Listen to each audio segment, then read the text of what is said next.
Good afternoon, respected sir. My senior engineer. Today I am going to discuss about the topic thyroidectomy and its complication. History of thyroid surgery.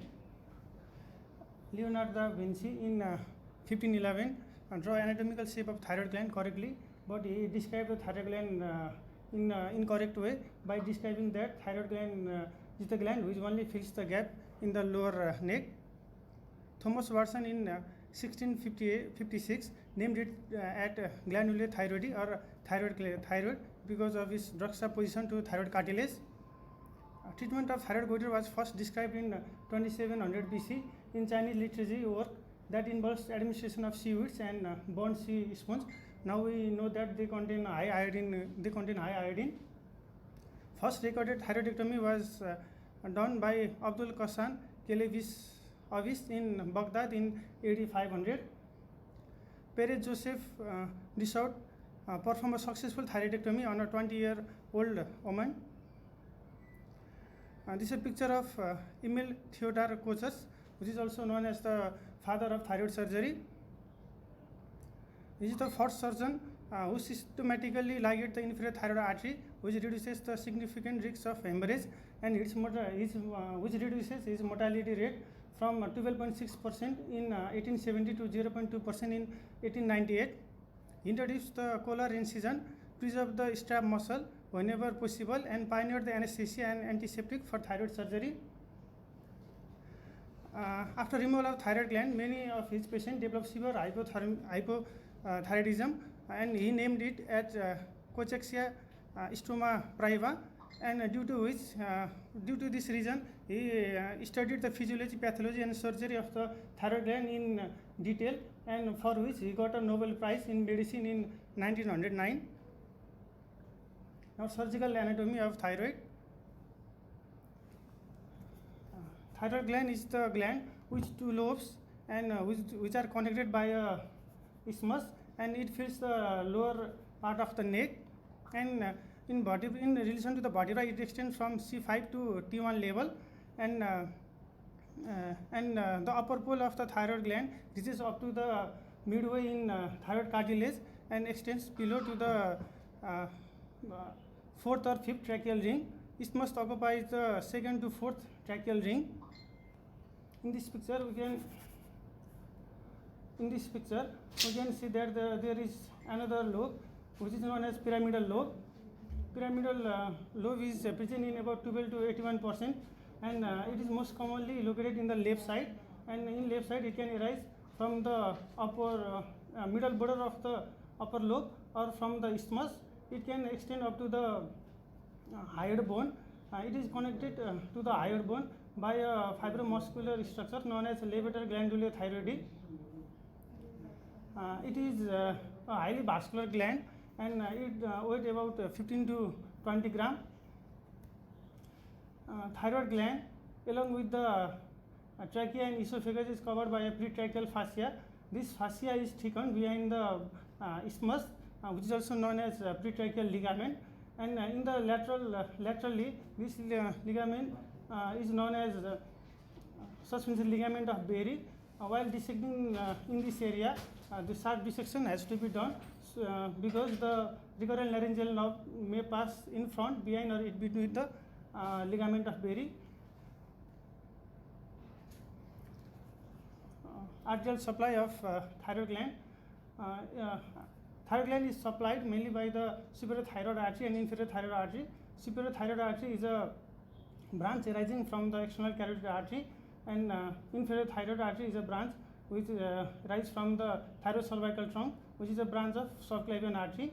In about 12% patient, there is another artery which is known as thyroid immediate artery, which arises from the brachiocephalic trunk. Venous drainage. Thyroid is mainly drained from the superior, middle, and inferior thyroid vein.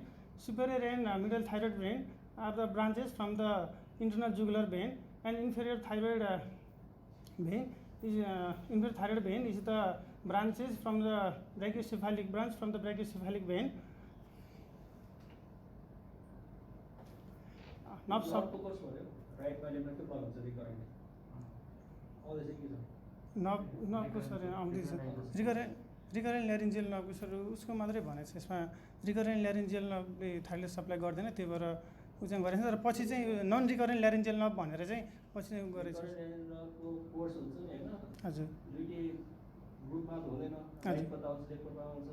त्यो बिचमा छ sir, छ sir, आउँछ त्यो। Nerve supply, thyroid gland is receive supply from both autonomic system and hormonal control. In autonomic system, sympathetic nerve fiber originate from the superior cervical ganglia and stellate ganglia. In parasympathetic fiber originate from the nodosa ganglia and local vagal ganglia. In hormonal control, it is controlled by the hypothalamus secrete the thyrotropin releasing hormone, which acts on the anti-pituitary gland to release thyroid stimulating hormone, which acts on the thyroid gland to release T3 and T4. Lymphatic drainage, thyroid gland is mainly drained into the lymph node 3, 4 and 6, and in metastatic disease it is also drained by the level 5, and rarely it is drained into the level 2, and it is never drained in level 1 lymph node. Level 2 are really So really नहीं लिखा था sir इसमें से 1 5 इसमें से sir 4 3 4 and 6 commonly predominantly, metastatic में 5 and 7, and level 1 is rarely involved, and level 2 is rarely involved, and level 1 is almost never only. Level 1 is almost never.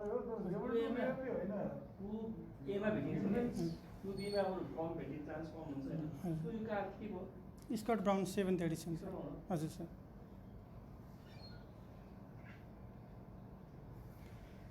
Parathyroid gland. Parathyroid gland is situated in the posterior aspect of the thyroid gland, and its color are from light yellow to dark brown in color, and usually most of the time in 84% there is 4 parathyroid gland, but its number can range from 2 to 6, and weight of each parathyroid gland is 30 to 40 milligram. Arterial supply, parathyroid gland receives its arterial supply mainly from the inferior thyroid artery and ascending glandular branch from the inferior thyroid artery, and it also receives supply from the superior thyroid artery. Venous drainage, it is drained into the thyroid venous plexus in superior, middle and inferior thyroid vein. Nerve supply, principally it is adrenergic from the sympathetic system. The sympathetic fiber reaches the gland from superior and middle cervical sympathetic ganglia or via perivascular plexus of thyroid gland. The nerve are vasomotor but are not secretomotor, with the gland activity controlled by change in plasma calcium levels. Lymphatic drainage, drain into the deep cervical and paratracheal lymph node. Now, indication of thyroidectomy includes malignancy or suspected malignancy, thyrotoxicosis, cosmetic effect, obstructive symptoms like compression of trachea or esophagus. These are the different surgery that can be performed in thyroid. In A, it is a hemithyroidectomy or thyroid lobectomy, in which one lobe of the thyroid is removed, and usually along with the lobe, isthmus is also removed. Because if isthmus is not removed, then there will be bulge in the central, which is cosmetically. And B, it is the near total thyroidectomy, in which about 90% of the thyroid gland is removed. The C is subtotal thyroidectomy, in which more than 50% of the thyroid lobe is removed. In D, it is isthmoidectomy. It is done when there is tumor in the, where there is thyroid swelling in the isthmus region, not involving the other lobe. And this is the total thyroidectomy, in which both the lobe of thyroid along with the isthmus is removed. Preoperative consideration, clinical examination, cytological or histological analysis, and adequate imaging should be done. laryngeal examination and preoperative voice assessment with a fiber optic laryngoscope should be done. Patient should be euthyroid, and if in thyrotoxic patient, adequate precautions should be taken to avoid possibility of a thyroid storm. Patient should be adequately consented. Neuromonitoring or surgical aids such as loop, microscope, fine bipolar forceps, like a clip, and energy device like cautery should be available. Mild hypotensive anesthesia should be used, but reversed before the procedure is completed. Now moving on to surgical steps for thyroidectomy. Position. The position of the patient should be in supine position with the neck extended by a soft shoulder support and a soft head ring to allow maximum extension of the neck, and the head ring also allow for the stabilization of the head during surgery. Incision. Incision is given 2 cm from the sternal notch, 2 cm above the sternal notch, extending the incision is known as Kochas incision, which is given 2 cm above the sternal notch, extending from the anterior border of one sternocleidomastoid to the anterior border of the sternocleidomastoid on the other side. किताबमा यस्तो छ ठिकै छ हैन तिमीले अब skin crease 2.5 मा छ 2.5 दिने के हजुर सेम 2 फिंगर हुनु पर्यो 2 या हाफ फिंगरमा स्किन क्रिज जहाँ छ त्यही दिने त्यो एरियामा हजुर 2 फिंगरमा देख्यो हैन 2.5 फिंगरमा स्किन क्रिज छ राम्रो त्यही दिन स्किन क्रिज मात्रामा हुन्छ यसका मात्रा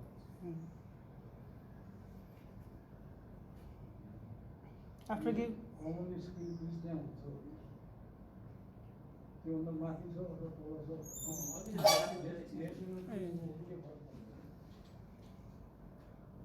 after incision, subplatysous flap should be elevated.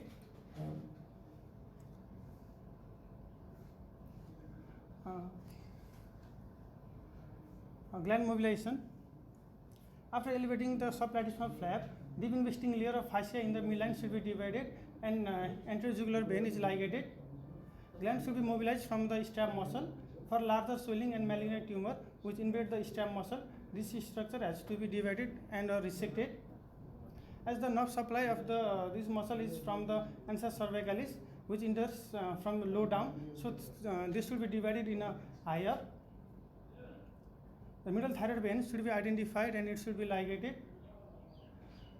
Now the paracarotid tunnel should be assessed, and carotid is retracted laterally and the thyroid is medially to identify the posterior capsule and Beer's triangle. In this picture, we can see the thyroid isthmus, and in second picture, we can see the stem muscle is being dividing by using a cautery. Identification of recurrent laryngeal nerve. Recurrent laryngeal nerve can be identified via various approaches. The most commonly used approach is the lateral approach. In lateral approach, the nerve is searched in the Beer's triangle. It is the triangle. In this picture, we can see the Beer's triangle. It is the triangle which is formed laterally by the carotid artery, superiorly by the inferior thyroid artery, and medially by the recurrent laryngeal nerve itself. Or in 8th edition of Scarbone, it has written that middle boundary is found by the trachea. It is the safest way of identifying the recurrent laryngeal nerve. We can see recurrent laryngeal nerve in this picture. Another approach is superior approach. In this approach, the nerve is identified at the level of cricothyroid junction at its entry into the larynx.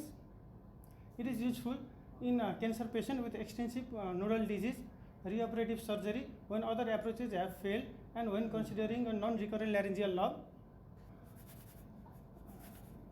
Toboggan technique. It is a technique in which the tissue around the nerve is dissected and the tunnel is formed, and thus the tissue above the tunnel is cut in craniocaudal direction. This is known as the Toboggan technique. इसको super approach को disability हुन्छ दुईटा क्रिकोथाइरोइड joint search गर्छ नि हजुर sir disability हुन्छ के हुन्छ के हुन्छ थाहा छ उसले भने लिएको क्या एउटा नोडल डिजिज अथवा ठुलो गोइटर छ एकदम ठुलो गोइटर छ डिस्प्लेस हुनसक्छ होइन त्यो माथि नै कति हुन्छ जहाँ छिर्ने त्यहाँ त्यो त फिक्स पोइन्ट भयो नि तर त्यहाँ त डिस्टर्बेन्स हुन्छ मल्टिपल ब्रान्च ब्रान्च छ अनि मल्टी ब्रान्च Multiple. डिभिजन छ एउटा भेट्दा दङ्गा सबै आएको जान्छ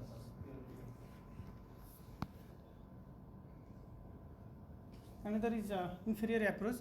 It is the approach which is applied in a large goiter or in revision surgery.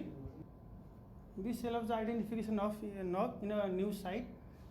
In this picture, we can see a recurrent laryngeal knob by using an inferior approach, and it is present in the apex of the Beer's triangle. Another is Simon's triangle. This is the Simon's triangle.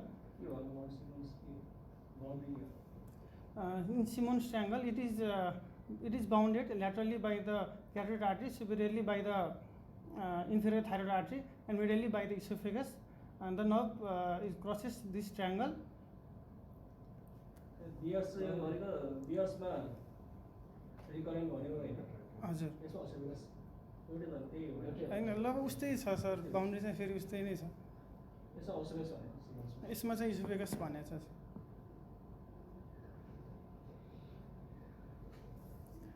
In patient where there is a presence of tubercle or Zuperland, it is a posterior lateral extension of the thyroid. In those cases, the recurrent laryngeal knob most often runs medial to it. Non-recurrent laryngeal knob, it occurs most commonly in the right side, in which there is aberrant subclavian artery, which is also known as arteria luceria. This is the non-recurrent laryngeal knob. Is common in right side, कस्तो थाहा which occurs के गरेर थाहा पाइन्छ बियर्समै pre-op ma sir. के finding हुनुपर्छ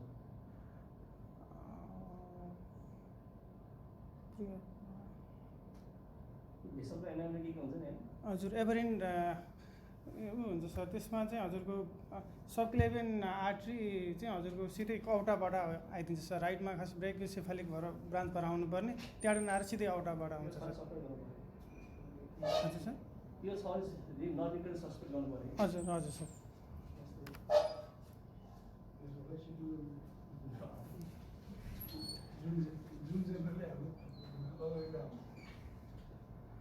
Localization and preservation of parathyroid gland. Location of the parathyroid gland. Around 85% of superior parathyroid gland are within 2 cm diameter of a 0.1 cm above the crossing of inferior thyroid artery and recurrent laryngeal knob. Inferior glands are frequently situated below the artery level or within 1 cm of lower pole of thyroid gland. Superior parathyroid gland is usually attached to cranial aspect of tubercle of Zuckerland. Superior parathyroid gland is usually located above inferior thyroid artery and behind the recurrent laryngeal knob, whereas inferior gland is usually below inferior thyroid artery and in front of recurrent laryngeal knob.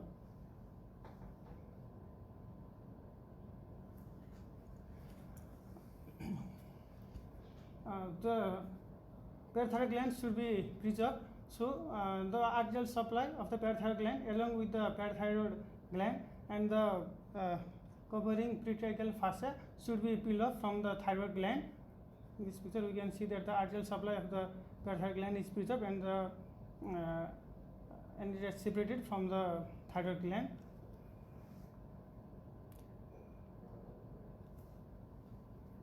Mobilization of upper and lower pole. While working in the upper pole, we should identify the superior thyroid pedicle which contains superior thyroid vessels and external branch of superior laryngeal knob. For identifying the external branch of superior laryngeal knob, there is a triangle called Jones triangle or sternothyrolaryngeal triangle. It is a triangle which is formed laterally by upper pole and superior thyroid vessels, medially by the midline. Floor is formed by the sternothyroid cricothyroid muscle, and roof is formed by the stab muscle, and superiorly it is formed by the attachment of stab muscle and the investing layer to hyoid bone. There is anatomical variation of external branch of superior laryngeal lobe, which is given by the Sarnia classification. There are in type 1, external branch of superior laryngeal lobe passes 1 centimeter above the 1 centimeter above the crosses the superior external branch of superior laryngeal lobe crosses the superior thyroid pedicle 1 centimeter above the superior thyroid pole, which is known as type 1, and it is present in 17%. In type 2A, external branch of superior laryngeal lobe crosses the superior thyroid pedicle within 1 centimeter from the superior thyroid pole. It is the most common type, and it is present in 56%. Type 2B, in which the external branch of superior laryngeal lobe crosses superior thyroid pedicle below the upper pole of thyroid gland. It is present in 27%.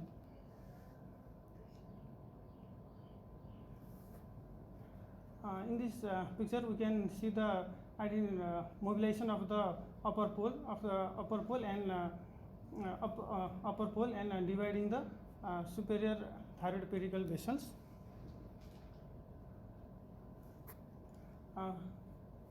Berry's ligament.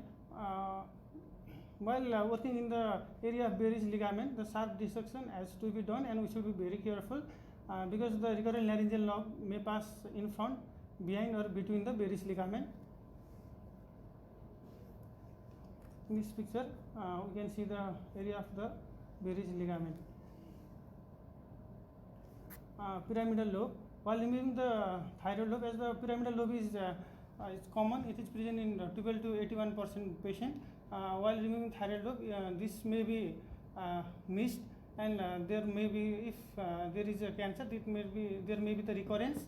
So pyramidal lobe should be identified, and it should be removed along with the thyroid gland. In this hyoid bone, usually it reaches up to the upper border of thyroid cartilage, but it can go up to the hyoid bone, base of the tongue.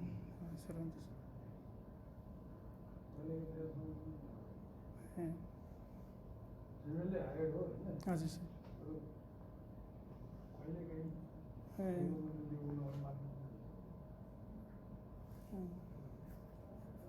this is the pyramidal lobe. Removal of gland. Recurrent laryngeal lobe is traced upward by lifting the gland off it and peeling down the pretracheal fascia together with the parathyroid gland. Inferior thyroid artery is supplying the parathyroid gland is preserved, and this is the post-operative appearance of the thyroid bed after total thyroidectomy. After removing the thyroid, होइन sir skirt बाउन्डबाट हो sir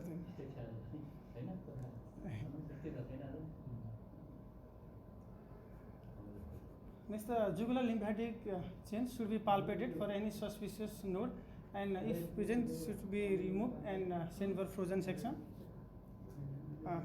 Closure. In closure, the wound wash. Water or normal saline should be used for washing the wound. Iodine-based solution are best avoided, especially when performing surgery for thyroid cancer, as this may interfere with the subsequent radioiodine ablation. Hemostasis. The clots has to be clean, and we should check for any bleeding point. Valsalva maneuver should be used at least twice to check any bleeding point, mainly in triangle of concern.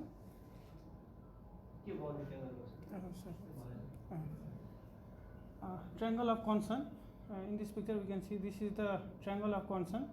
It is bounded medially by the trachea, laterally by the recurrent laryngeal lobe, and apex is formed by the Berry's ligament, and base is formed by the thyrothymic ligament and loose fat above the sternum, and it is the area where the inferior thyroid vessels passes through this area. So we should be look for the bleeding vessel in this area. This is the area of triangle of concern.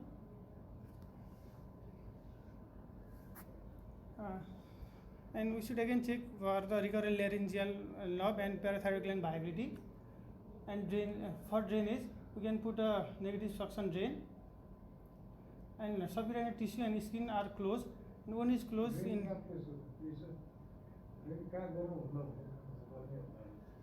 the carotid artery vessels को माथि गर्नु हुँदैन भनेर सोच राख्दाखेरि fix गर्नु.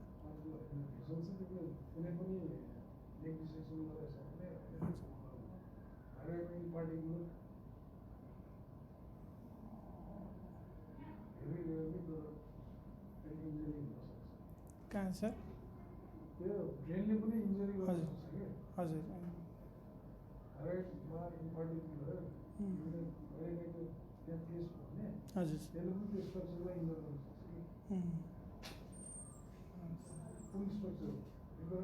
recurrent laryngeal lobe. हजुर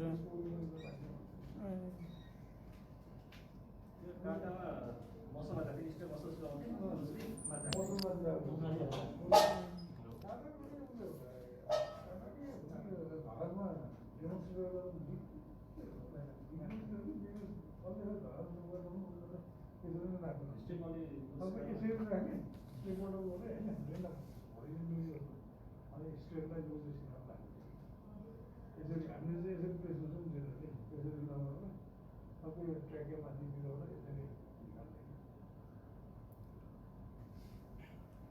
on these close in layers.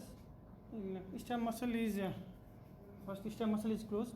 Now it is to tell that stem muscle is closed in only a single suture is applied in stem muscle, so that is hematoma occur. Then there will be space for its expansion, and it will avoid the laryngeal edema and airway obstruction. Then the platysma is closed by using a epidural suture, and last the skin is closed. अहिले चाहिँ त्यो भन्दो रहेछ sir कि if haematoma भइहाल्यो bleeding भएर भने चाहिँ compression नहोस् भनेर अहिले. Post operative care position, patient should be nursed in a head up in a 45-degree position for at least first 4 hours before they can start mobilization, so as to avoid the hematoma in the incision site. Venous thromboembolic prophylaxis, as a general rule, anticoagulant venous thromboembolic prophylactic agents should be commenced 24 hours from the procedure and continued until the patient is discharged. Nursing, patient should be monitored in an adequate post-operative care facility or ward. Steroid therapy is used as an antiemetic and also to reduce the rate of recurrent laryngeal lobe neuropraxia. यो छैन sir, dose चाहिँ लेखा छैन. हजुर sir.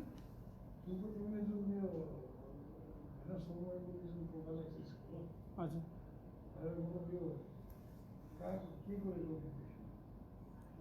OT पछि patient mobilise. हजुर हजुर डिबिटीको लागि.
Antibiotic prophylaxis, usually it is not required as this is a clean wound, but in case of with extensive dissection, extrathyroidal extension involving airway structure or lateral neck dissection, antibiotic prophylaxis is used.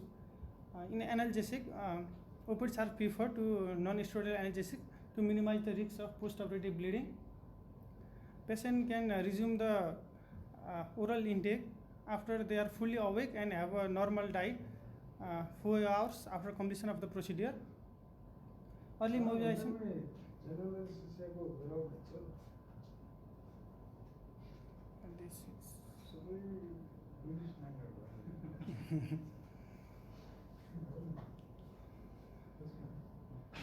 नेक डिसेक्सनमा लेखा हुन्छ नेक डिसेक्सनमा within 3 days कि 4 days start गर्छ oral क्याभिटीहरुमा पनि अरे oral cavity कुनै छ यदि उनीहरुले चाहिँ धेरै जनरल भने पेक गरेर पनि त्यताबाट हुने हुन्छ अर्को अनि त्यसो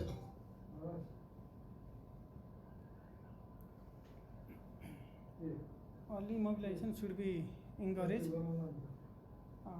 Drain removal. Monitoring of drain volume should be every 8 hours. If the volume is less than 20 ml at 25 hours or 10 ml at 8 hours, drain may be removed. Staples or subcuticular sutures. Staples can be removed as early as 36 hours after completion of the procedure, and tape is applied for 7 to 10 days. This ensures the adequate healing and optimal cosmesis. And another is calcium management. I will talk in the management of complication. Postoperative vocal cord check. As soon as possible, vocal cord mobility should be checked after surgery if recurrent laryngeal nerve injury is suspected. But if there is no suspicion of recurrent laryngeal nerve injury, we can check in the first postoperative appointment. Now the complication of thyroid surgery, it is divided into early, intermediate and late complication. In early complication, hemorrhage in hematoma, voice change, airway obstruction, temporary hypoparathyroidism. In intermediate, seroma, infection, temporary palsy of recurrent laryngeal nerve and extrabronchosuperior laryngeal nerve. In late complication, hypothyroidism, permanent hypoparathyroidism, permanent nerve injury to the recurrent laryngeal nerve, extrabronchosuperior laryngeal nerve, cutaneous nerve and accessory nerve, and pore scar. Complication छ हाइपोथाइरोइडको complication हैन नि total गर्स त हाइपोथाइरोइड security हो नि त्यो complication हुँदैन hypothyroidism total thyroidism गरे security हुने नि कुरा अभियसली हुनै पर्यो हैन सिक्युरिटी भन्छ के होइन किताब बसेर लेखेछ छ सर यस्तै नै तीनटै भनेर छ सर भयो भने चाहिँ बरु त्यो हुँदैन नि त्यो त सर्जनको हातमै हुँदैन कम्प्लिकेसन त भन्दैन एकैले हुन सक्छ नि तर सर्जनको हातमै नहुने कुरो त अनि तिमीहरूले त्यो त कम्प्लिकेसन हुँदै हुँदैन छ है हजुर छ sir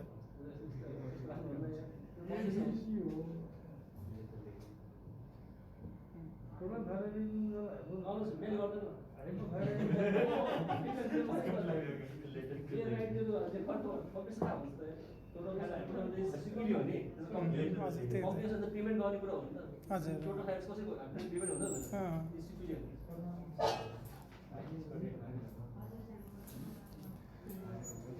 hemorrhage and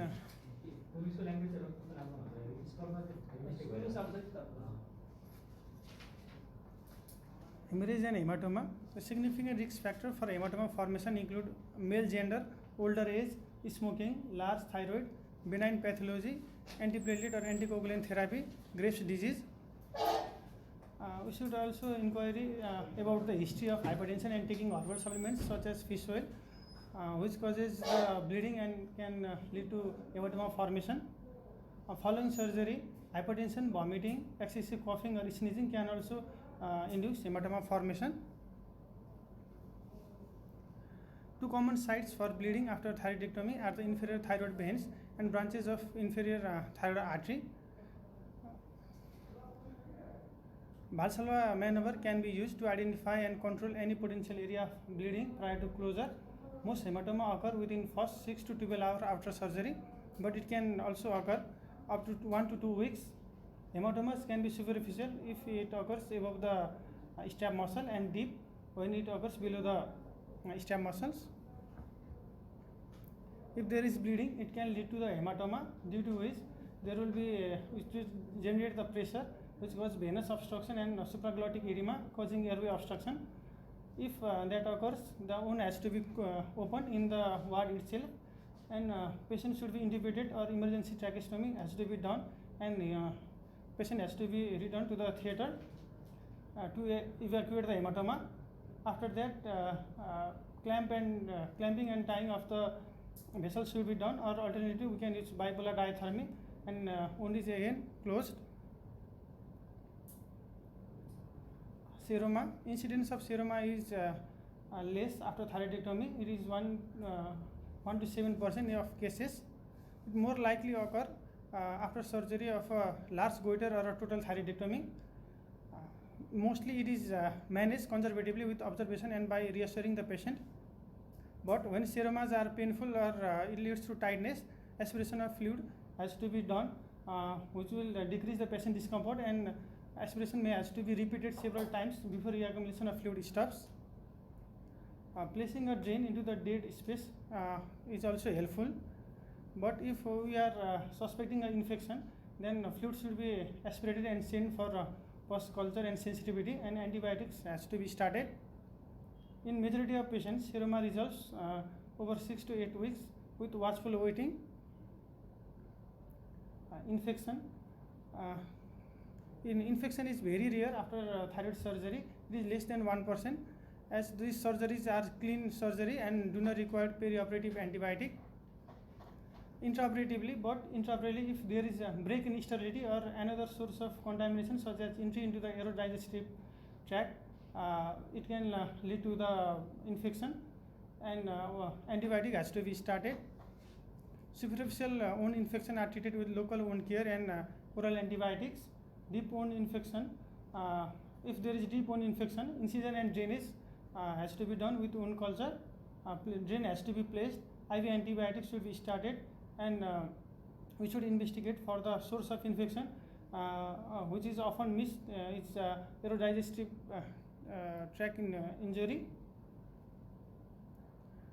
Recurrent laryngeal nerve injury. In preoperative setting, thorough history and physical examination should be done to identify any factors such as significant smoking history, lung cancer, or reflux disease which affect the voice quality of a patient. Preoperative laryngoscopy should be done in all patients to document a baseline vocal cord function. In intraoperative, direct visualization of the recurrent laryngeal nerve lowers the rate of temporary and permanent recurrent laryngeal nerve injury. It is a gold standard technique. Intraoperative neuronal monitoring can be used to visualize the nerve and decrease the nerve injury. Mechanism for intraoperative recurrent laryngeal nerve injury includes division of nerve, laceration, stretching or traction, pressure, crossing, electrical heat, ligature entrapment, ischemia or nerve manipulation. In postoperative, average postoperative vocal cord paralysis rate is about 9.8% with a range of 0 to 18.6%. Postoperative laryngoscopy has to be done to document the postoperative. हजुर त्यो चाहिँ छैन sir, पर्मानेन्टकै भनेर चाहिँ. To document the postoperative glottic function and for early identification of vocal cord paralysis to initiate appropriate management. Different methods to restore voice quality in patient with vocal cord dysfunction are: in first 3 months, caudal injection with Teflon, fat, etc. It will enhance the contact between the vocal cords and improve the swallowing, voice and cough. If injury is permanent, procedure like type 1 thyroplasty and medialization laryngoplasty can be done. Finally, reinnervation can be done by mobilizing a functional nerve, typically ansa cervicalis, to the distal recurrent laryngeal nerve stump.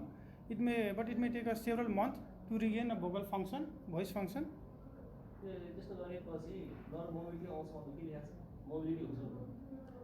छैन sir, के लेखेको चाहिँ छैन sir. हजुर sir. हजुर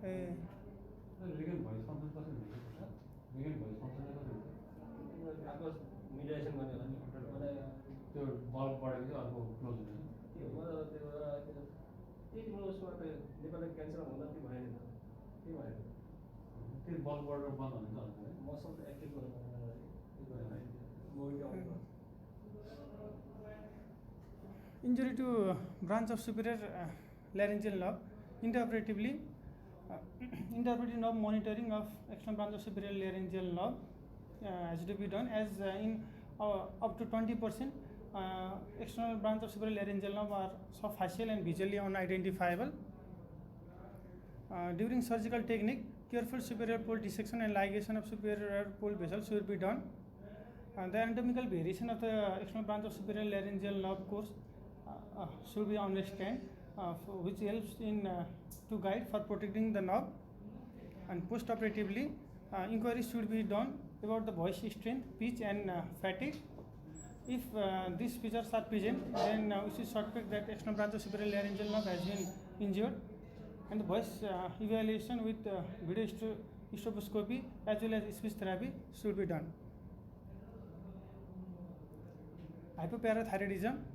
Preoperative vitamin D, serum calcium, and parathyroid hormone evaluation are helpful in establishing a baseline for calcium homeostasis prior to surgery. If vitamin D is low, replacement should be done before surgery, which will help to decrease the risk of symptomatic hypocalcemia secondary to lack of calcium absorption. Careful dissection with preservation of parathyroid gland and their blood supply should be done during surgery to prevent the hypoparathyroidism. Disruption of the parathyroid gland vascularity is the most common reason for the post-operative hypoparathyroidism. The incidence rises if radiotherapy to the neck is given before or after surgery. If a parathyroid gland seems non-viable after surgical dissection, and a portion of the parathyroid gland should be sent for frozen section to confirm the parathyroid tissue, and the remainder can be auto-transplanted into sternocleidomastoid muscle. Post-operative monitoring of serum calcium should be done and it should be corrected if it is abnormal. Signs and symptoms of hypocalcemia are circumoral tingling, peripheral tingling and numbness, carpopedal spasm, hyperreflexia, positive Chopstick sign. In this picture we can see positive Chopstick sign. In this test, tapping in front of the ear will cause the stimulation of the facial nerve, which will cause the twitching of the facial muscle in that side, which is the positive Chopstick sign. And there is a Trocheus sign. In Trocheus sign, BP cuff is inflated 10 to 20 mm of Hg above the systolic blood pressure for about 3 to 5 minutes, which will induce carpal spasm. This is a Trocheus sign. Early symptoms, if untreated, this leads to the tetany, which may include laryngospasm, and focal and general seizure, and cardiac arrhythmia can also occur. Hypoparathyroidism can be temporary if or permanent. Temporary if it is less than 6 months post surgery, and permanent if it is more than 6 months post surgery. Patient undergoing thyroidectomy must have baseline calcium level estimated. It is corrected with the albumin level because 0.8 degrees in albumin level will cause one level of calcium decrease, and followed by a repeat test for calcium and albumin in the first postoperative day. Critical period for determining need for supplemental calcium is first 24 to 72 hours postoperatively. The starting dose of calcium is usually 500 to 1000 milligram 3 times a day, with upward titration if symptoms persist. For patient with history of gastric bypass surgery or reflux disease, calcium citrate is used instead of calcium carbonate because it is better absorbed in this patient.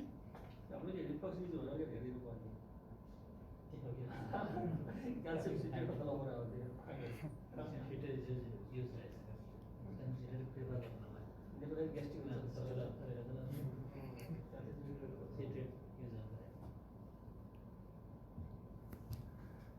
hypocalcemic tetany, initially slow intravenous injection of 10 to 20 ml of 10% calcium gluconate with plasma calcium and ECG monitoring should be started. This can be repeated as required, or if only temporary improvement has occurred, followed by a continuous intravenous infusion to prevent the recurrence.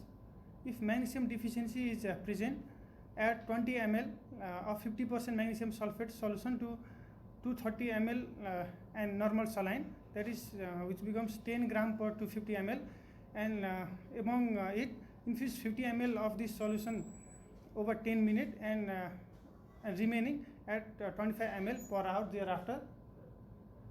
Chronic hypocalcemia, if there is chronic hypocalcemia, then oral calcium together with either vitamin D or activated vitamin D should be started. If this lack of parathyroid hormone will dampen the vitamin D activation. Activated vitamin D is responsible for calcium absorption from small intestine, so internal calcium supplement alone are less effective in elevating the serum calcium. Arbocalciferol, which vitamin D2, is the most frequently administered preparation because of its safety margin and low cost. The usual dose is 50,000 to 1,50,000 units per day. Vitamin D, different vitamin D preparations are available which acts more rapidly. They are alpha calcidol. It is used as a dose of 1 mg daily in patient with one patient daily, and it is useful in patient with existing renal impairment. Calcitriol is given at a dose of 0.25 to 1 milligram per day. These preparations have shorter half-life than vitamin D, but are more potent and more expensive. If patient is unable to receive oral medication, this vitamin D preparation can be administered parenterally.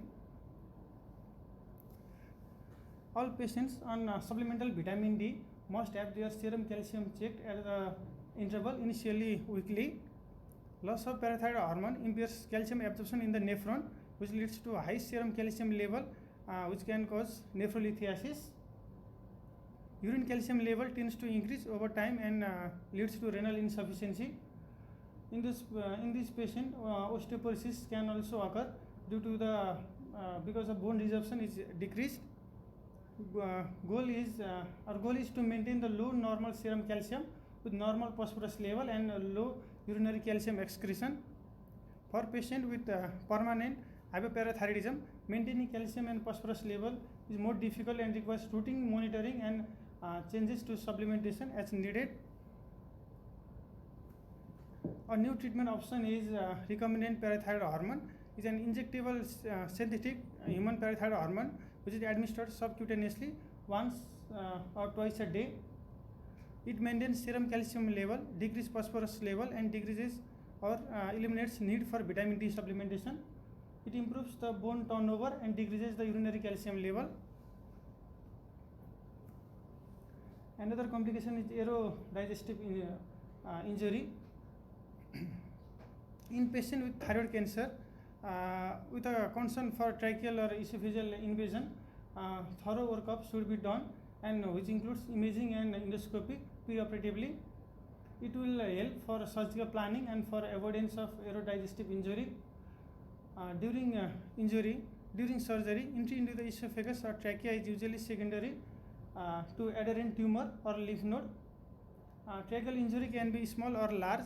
If there is small injuries, these are repaired primarily with absorbable suture, but if primary closure is not possible, segmental tracheal resection or tracheostomy tube has to be placed. If there is esophageal injury, for repair of the esophageal injury, debridement of the tissue edges should be done, and two-layer closure of mucosa and muscle separately has to be done. A stem muscle can be used to buttress the repair. Closed drain has to be placed. Antibiotic and parenteral nutrition has to be started, and patient should be kept nil per hour for 7 to 10 days. When contrast swallow is done to check for a leak, and if there is no leak, a soft diet can be introduced. And long-term complication of from a leak includes stricture and fistula formation. Hypothyroidism. In after thyroidectomy, surgical hypothyroidism can occur. Typically, in those cases, typically starting dose for levothyroxine is 1.6 to 1.8 mcg per kg per day, and it's titrated based on the thyroid function test thereafter. Patient with thyroid cancer may need a higher dose in order to suppress the growth of cancer cell. For patient who have undergone lobectomy, there is a chance of 15 to 50% risk of abnormal thyroid function after surgery with the need for levothyroxine. Hashimoto's disease, higher TSH or lower free T4 or smaller remaining lobe increases the likelihood for requiring T4 supplementation. Blood should be checked every 6 to 8 weeks after surgery, because half-life of the levothyroxine is 7 days and it takes about this time to reach its steady level. Hyperthyroidism. Patient with hyperthyroidism secondary to Graves' disease, and less often it also occurs secondary to toxic multinodular goiter or a toxic nodule, are at risk for development of thyroid storm throughout the disease course. Usually an external source such as infection, surgery, trauma or increased iodine intake are the inciting factor for thyroid storm. And during thyroid storm, multiple systems are affected like cardiovascular, thermoregulatory, metabolism, neurological and gastrointestinal. Preoperatively, we should discuss about the patient risks of thyroid storm and importance of compliance with medication up to the day of surgery. Thyroid function tests should be checked regularly prior to surgery to ensure that free T3 and free T4 levels remain within the acceptable range. If free T4 is above 20 picomole per liter and free T3 remains high, surgery is postponed until those levels decrease appropriately. In operating theatre, a shift in vital sign alerts anesthesia to the possibility of thyroid storm. Tachycardia, dysrhythmia, high fever and respiratory changes are the most common symptoms of thyroid storm. If those occur, then the cooling of the patient, administration of beta blocker and hydrocortisone should be initiated to decrease the associated symptom. Concurrently, anti-thyroid medication like propylthiouracil or carbimazole should be started to stop the synthesis of new hormone and to prevent peripheral conversion of T4 to T3. And then dose of adrenaline is also used in this situation, as the symptoms of thyroid storm and malignant hyperthermia are difficult to differentiate. Post-operatively, patient with thyroid storm needs a close monitoring and continuation of supportive care until thyroid hormones level are normalized and patient is no longer symptomatic. Hypertrophic or keloid scar. During preoperative visit, a thorough history should be taken prior to operation and scar formation to rule out previous surgical scar. All old scars should be examined for healing issues. The skin should be marked in the holding area just prior to the surgery while the patient is still awake in order to find the most natural skin crease for incision, so as to avoid on a hypertrophic or keloid scar post-operatively. During surgery, less use of suture and manipulation of the tissue should be done. Steroid injection can also be employed prior to the skin closure. Tension-free closure helps to minimize the scarring, and the close follow-up hypertrophic or keloid scar should be done post-operatively, and early plastic surgery and dermatology consultation should be done. And post-operatively, patients should be educated about the sun exposure and use of sunscreen on incision, as well as use of over-the-counter scar care products to aid in minimizing the scar formation. The airway concern. To determine the potential airway risks preoperatively, and to minimize the airway complication both during intubation and post operatively. The recognizing patient who are at higher risk because of their disease extent by a thorough preoperative assessment, recognizing shortness of breath, dysphagia and hoarseness helps to guide anesthesia and for surgical planning. Patient with large goiter, substernal goiter and invasive cancer are at higher risk of airway complication. If there is a substernal component or tracheal narrowing, neck and chest CT scan should be performed.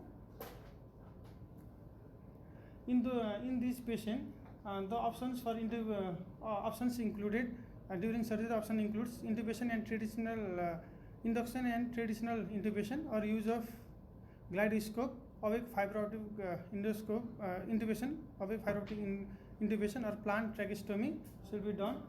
In a majority of patients can be safely extubated after surgery, and they will experience improvement in the airway symptoms. But some patients may need prolonged intubation if there is concern for tracheomalacia, which is rare. In other cases, the tracheostomy may also be done at the end of the surgery because of intraoperative detection of significant tracheal narrowing or bilateral recurrent laryngeal lobe injury. Any patient who has difficulty airway or airway complication at the time of surgery should be counseled in post-operative setting about this difficulty and should be instructed to convey this information prior to future surgeries. These are my references. Thank you, sir.